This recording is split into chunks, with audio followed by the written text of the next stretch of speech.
अस्सलामुअलैकुम, मैं हूं हस्साम रहमान और आप देख रहे हैं विजिबल साइंस। डोमेन यूकरिया के 3 किंगडम हमने डिस्कस कर लिए थे और आज हम किंगडम एनिमेलिया डिस्कस करेंगे और उसका सबसे पहला फाइलम पोरीफेरा आज हम डिस्कस करेंगे। इसके अंदर जो जानदार शामिल हैं ना उन्हें वो स्पंजेस हैं। पोरीफेरा लफ्ज़ ये पोर से निकला है, यानी इनमें ऐसे जानदार शामिल हैं जिनके जिस्म के अंदर पोर्स होते हैं, पूरी बॉडी के अंदर सुराख होते हैं। जैसा कि यहाँ पे आपको ये ब्लैक कलर के अंदर जो एरोज़ नज़र आ रहे हैं, ये पोर्स के अंदर से वाटर इनकी बॉडी के अंदर आता हुआ दिखाई दे रहा है। तो इनमें स्पंजेस शामिल हैं। स्पंज कहते हैं भुरभुरा सा जिस्म, यानी जिस तरह आप लंग्स देखें ना, उनको ऐसे पकड़ें तो वो बिल्कुल अब कह लें कि पिचक जाते हैं और फिर छोड़ें तो अपनी ओरिजिनल बॉडी पोजीशन में आ जाते हैं। तो इनके जानदार भी ऐसे ही हैं, भुरभुरे से होते हैं। ज़्यादातर इनमें मेरीन है, लेकिन कुछ फ्रेश वाटर भी शामिल हैं। मेरीन के अंदर ल्यूकोसेलिना, यूप्लेक्टेला, जिसको वेनस फ्लावर बास्केट भी कहते हैं उसकी मॉर्फोलॉजी की वजह से, यानी शक्ल उस तरह से होती है। फिर स्पंजेला शामिल है फ्रेश वाटर स्पंजेस के अंदर। लेक टिश्यू लेवल ऑर्गेनाइजेशन, यानी जिस तरह आप देखें मस्कुलर टिश्यूज़ हैं तो इनके अंदर टिश्यूज़ लेवल ऑर्गेनाइजेशन नहीं होती। मोस्ट एसिमेट्रिकल, ज़्यादातर इनकी बॉडीज़ इरेगुलर होती हैं, लेकिन कुछ के अंदर रेडियल सिमेट्री होती है।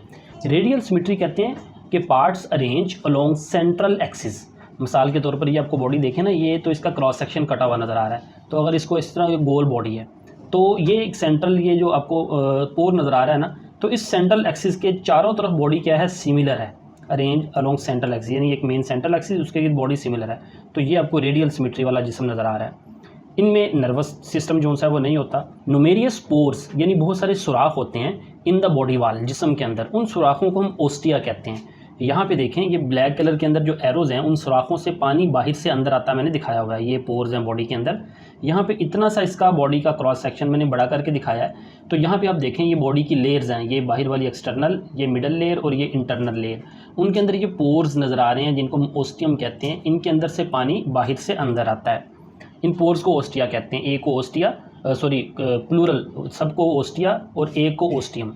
Water enter the body through ostia, इनसे पानी क्या होता है, अंदर आता है। जबकि water leaves the body through larger pore called osculum. एक बड़ा पोर होता है जिससे पानी बाहर जाता है, यानी पानी जिस्म के अंदर इस बॉडी में जो छोटे छोटे पोर्स हैं उनके जरिए अंदर आता है और बाहर निकलने के लिए ये मेन पोर है, ये बड़ा सा सुराख है जिसे हम ओस्क्यूलम कहते हैं। इससे वाटर आउट होता है। बॉडी लेयर की बात करें तो यहाँ पे आप एक दफ़ा इनकी बॉडी लेयर्स को देख लें। ये क्रॉस सेक्शन मैंने बड़ा करके दिखाया हुआ है। तो सबसे बाहर वाली जो बॉडी की लेयर है ना, ये जो आपको नज़र आ रही है, इसको पिनेकोडर्म कहते हैं, ये वाली पिनेकोडर्म, और इनके सेल्स को पिनेकोसाइट्स कहते हैं। फिर दरमियान में ये जो लेयर है ना, दरमियान में दरअसल एक मीज़ोग्लिया जेली की तरह का फ्लूइड होता है और उसके अंदर अमीबाइड सेल्स होते हैं। ये आपको नज़र आ रहे हैं अमीबाइड सेल, ये अमीबाइड सेल। और सबसे जो इंटरनल लेयर है ना, वो जिस सेल पर मुश्तमिल है उन्हें हम कहते हैं कोएनोसाइट्स या कॉलर सेल। ये कॉलर सेल आपको नज़र आ रहा है, एक बड़ा करके भी यहाँ पे दिखाया हुआ है कॉलर सेल। यहाँ पे देखें, बाहर वाली जो लेयर है वो पिनेकोसाइट्स यानी पिनेकोडर्म कहलाती है। फिर दरमियान में फ्लूइड होता है जेली की तरह, उनके अंदर ये अमीबाइड सेल्स आपको नज़र आ रहे हैं और सबसे अंदर कोएनोसाइट्स सेल्स की लेयर होती है। तो body layer, outer layer made of thin flat cells called pinacocytes, इन सेल्स का नाम पिनेकोसाइट्स है और लेयर को पिनेकोडर्म कहेंगे।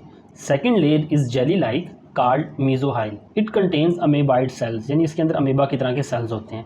Third layer is made of coenocytes और कोलर सेल्स, ये कोएनोसाइट्स, इनको कोलर सेल भी कहते हैं। अंदरूनी लेयर, ये अंदरूनी लेयर।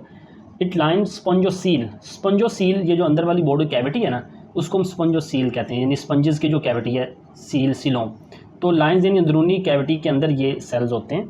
स्केलेटन की बात करें तो माइन्यूट नीडल्स, यानी नीडल सुई की तरह के होती हैं नीडल्स, कैल्शियम कार्बोनेट की बनी या सिलिका की बनी, उन्हें स्पिक्यूल्स कहते हैं।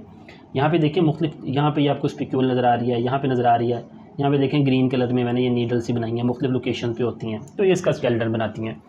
एसेक्सुअल रिप्रोडक्शन की बात करें तो बडिंग और या रीजनरेशन के जरिए इनकी एसेक्सुअल रिप्रोडक्शन होती है। सम स्पंजेस फॉर्म रेजिस्टेंट कैप्सूल गैम्यूल्स, यानी कुछ स्पंजेस अनफेवरेबल कंडीशन में कैप्सूल बनाती हैं, उन्हें गैम्यूल्स कहते हैं। व्हेन पेरेंट स्पंज डाई, यानी जब स्पंज डाई करती हैं, it release its gemmules, gemmule release हो जाता है।